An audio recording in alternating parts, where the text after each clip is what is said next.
বিসমিল্লাহির রহমানির রহিম। আমার এই ভিডিও যে যেখান থেকে দেখছেন সবাইকে জানাই শুভেচ্ছা ও অভিনন্দন। আমার আজকের আলোচ্য বিষয় হলো রাজনীতি বড় না আত্মীয় বড়। প্রিয় ফেসবুক বন্ধুরা, আপনারা জানেন এই বিগত বৈষম্য বিরোধী ছাত্র আন্দোলন থেকে শুরু করে এই বর্তমান বাংলাদেশ প্রেক্ষাপটে আমরা সামাজিকভাবে একটি বিষয় লক্ষ্য করতেছি, যেখানে দেখা যাচ্ছে রাজনীতি বিষয় নিয়ে ভাই ভাইয়ের মাঝখানে দেওয়াল তৈরি করছে, আত্মীয়র মাঝখানে দেওয়াল তৈরি হচ্ছে, আসলে যেটা কখনোই কাম্য নয়। আমি আপনাদের মাঝে একটি উদাহরণস্বরূপ একটি কথা বলতে চাই। আন্দালিব রহমান পার্থকে আপনারা সবাই চিনেন। তাকে চিনে না বাংলাদেশে এমন কোনো মানুষ হয়তো নেই। শেখ হাসিনা তার কি লাগে? শেখ হাসিনা আন্দালিব রহমান পার্থের ফুফু শাশুড়ি। আন্দালিব রহমানের শ্বশুর একজন সাবেক আওয়ামী লীগের সংসদ সদস্য। আন্দালিব রহমানের শালা শেখ তন্ময় সাবেক আওয়ামী লীগের সংসদ সদস্য।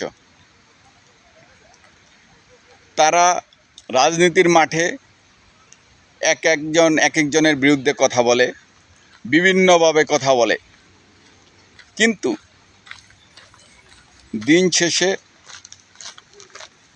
দিন শেষে তারা এক টেবিলে চা খাচ্ছে, একজন আরেকজনের বাড়িতে বেড়াতে যাচ্ছে এবং একসাথে ডিনার করছে। তাহলে কেন ভাই তারা এত বড় নেতা হয়ে, এত বড় লিডার হয়ে একজন এক দল করতেছে এবং একসাথে সবাই মিলেমিশে থাকতেছে? তাহলে ভাই আপনি আমি কেন আত্মীয়র ভিতরে সম্পর্ক নষ্ট করব, ভাই ভাইয়ের মাঝখানে দেওয়াল তৈরি করব? এটা কি আসলেই উচিত আমাদের? এটা তো কখনোই আমাদের উচিত নয়। এবং ভাইয়ের চেয়ে কখনো রাজনীতি বড় হতে পারে না, আত্মীয়র চেয়ে কখনো রাজনীতি বড় হতে পারে না। আমাদের এই বিষয়গুলো পরিহার করা উচিত। এবং বিশেষ করে আমি এমনও দেখেছি, বড় ভাই আওয়ামী লীগের নেতা, ছোট ভাই বিএনপির নেতা, তারা একই ঘরে দুই দল করতেছে। এরকম অনেক উদাহরণ রয়েছে। যদি এরকম উদাহরণ রয়ে থাকে তাহলে ভাই কেন আপনি আমি বিবাদে কেন জড়াবো? কেন আপনার আমার ভিতরে মনোমালিন্য হবে?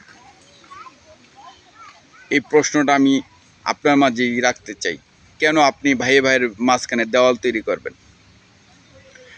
বর্তমান ফেসবুক প্ল্যাটফর্মে সবাই যার যার মতো করে উক্তি দিচ্ছে, যার যার মতো করে লিখছে। আপনিও লিখতেছেন, তাহলে আপনি আরেকজনকে কিভাবে বলতে পারেন? আসলে সবার ঊর্ধ্বে আত্মীয়, সবার ঊর্ধ্বে ভাই ব্রাদার। রাজনীতির কারণে কখনোই ভাই ব্রাদার সম্পর্ক নষ্ট হতে পারে না এবং আমাদের করা উচিতও নয়। অতএব আমার এই ভিডিও যে যেখান থেকেই দেখছেন সবার কাছে অনুরোধ, রাজনীতির কারণে কখনো ভাই ব্রাদার সম্পর্ক নষ্ট করবেন না, রাজনীতির কারণে আত্মীয় সম্পর্ক নষ্ট করবেন না। ভাই ব্রাদার, আত্মীয় স্বজন, এটা রাজনীতির অনেক ঊর্ধ্বে ভাই, অনেক ঊর্ধ্বে। তো সবাইকে সঠিক বোঝার তৌফিক দান করুক।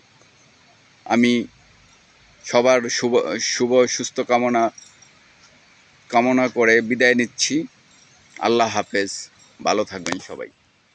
ধন্যবাদ সবাইকে।